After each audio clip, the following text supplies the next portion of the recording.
2, 3.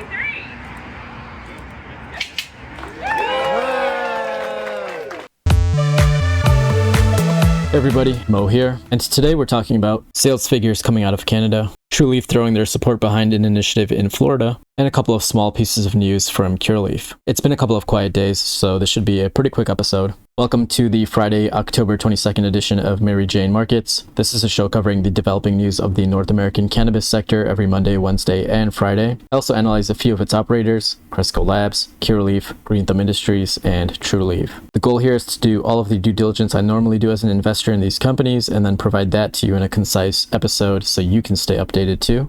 We'll start the episode by checking in with the market. After stringing together a couple of green days this week, the sector certainly took a turn. You guys know I'm not big into day-to-day price movements. The whole point of including these check-ins in these episodes is to put any swings we might see in our portfolio into context with fundamental news that I subsequently go over in the episode. However, you've probably noticed that I haven't been doing that for the most part because most of these day-to-day swings have nothing to do with fundamentals. This kind of volatility is very much the norm in the sector, and if you've been an investor in the sector for a while now, this is probably not the first 3 to 5% to the downside day you've seen, when there has been no fundamental news to drive it.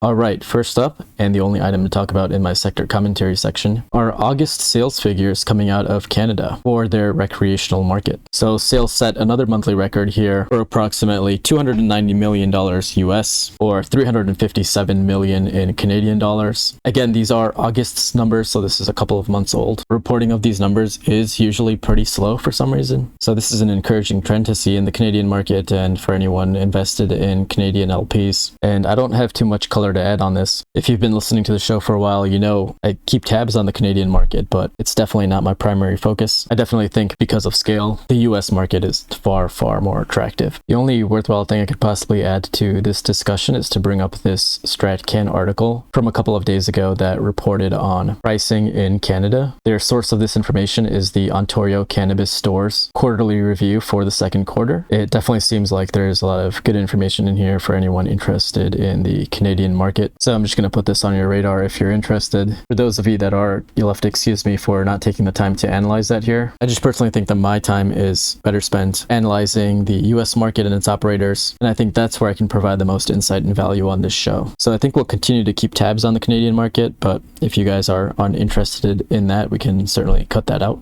This next segment is a mix of a government policy update as well as company-specific news. This announcement, coming from Trulieve CEO Kim Rivers, took place at the ribbon-cutting ceremony for the grand opening of Trulieve's 100th location in Florida earlier this week.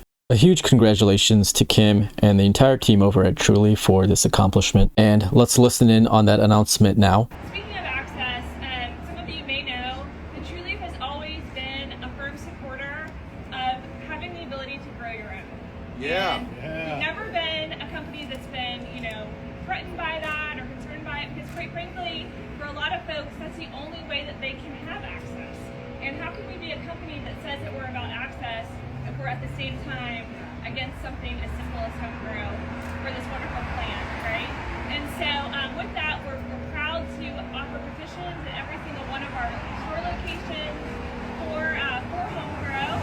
And also, I'm proud to announce today that we've made a $250,000 donation to support the home grow initiative here in the state of Florida. So that home grow initiative Kim is referring to there, which we've talked about in a previous episode, is an effort to get an amendment added to the Florida Constitution that would allow adults 21 and older to home grow and personally consume that. It doesn't have anything to do with recreationalizing for adult use, doesn't have anything to do with sales. The Florida market is still medicinal only, and this is a very, very small and specific initiative specifically for home grow. And as you heard Kim announce there, they've donated $250,000 to this campaign and will have petitions available at every one of their dispensary locations. We talked about this in a previous episode, but just to recap, it only makes sense that Trulieve supports this initiative, even though it doesn't recreationalize or allow for adult use sales. It only makes sense to be for this incremental reform. It's a step forward in the right direction, and even small progress is still progress. Something I wish everyone understood. And even though this wouldn't allow for adult use sales through Trulieve's dispensaries, this could still end up generating some revenue for them if they're allowed to sell a seedling or small plant type of product to customers like they do in Massachusetts. And honestly, I'm not sure how much this could grow revenues by, or how much demand there is for home grow in the Florida market. Just not something I have a personal feel for or seen market data on. But if you have, drop that in the comments. I think it would be incremental at best compared to their medical sales in the state, or if we were to compare that against what adult use legislation would mean. And then they would obviously have to make the business decision to even sell that product and in what quantity. They only have so much cultivation square footage in the state, and is it more profitable to keep that space dedicated to bringing plants to maturity and harvesting, or using that space to grow seedlings? Obviously not a super hard problem to solve. If you know what demand will be, you can figure out how much cultivation space you'll need, and you know the cycle time to grow a seedling, and how many they could grow, and the time it would take a plant to reach maturity. They could price accordingly. But this is just me letting my brain wander.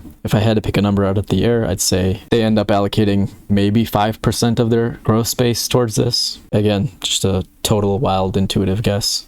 Moving on to our Things Happened segment, just a couple of branding updates from CURLF. Back on Wednesday, they announced the national rollout of the Be Noble brand. This is a 2-pack, 1-gram pre-roll. There is a bit of history and background with this brand that I won't get into here, but feel free to check out this release on the investor relations page. But the long and short of it is that 10% of proceeds from the sale of the product will be donated to a local organization dedicated to advancing social equity and providing opportunities to those directly impacted by the war on drugs. So good for them. And CURLF is not the only company that has community programs like this in place. I think the social good these companies are trying to do here is often overlooked, and I wish this got brought up more when these companies are demonized and portrayed as greedy, capitalistic profiteers in a federally illicit market. Anyway, the second piece of branding news from CURLF this week is an expansion to a partnership with Rolling Stone for their branded vape product in the Select line. It looks like this isn't quite a national expansion. This product was available in the Nevada market and will be soon available in California, Arizona, Colorado, and Massachusetts. Alright, thanks so much for listening. I'm going to be spending my time this weekend on a company-specific valuation video. I want to knock those out before going into earnings season in early to mid-November. Please don't hold it against me if that doesn't happen. These videos, and especially editing, take a deceptively long time. Anyway, if you want to reach out to me, my Twitter handle is @MJMarkets. Be sure to like, subscribe, hit that notification button if you're liking the content and want to keep staying updated. I'll talk to you again on the Monday, October 25th edition of Mary Jane Markets. Have a great weekend.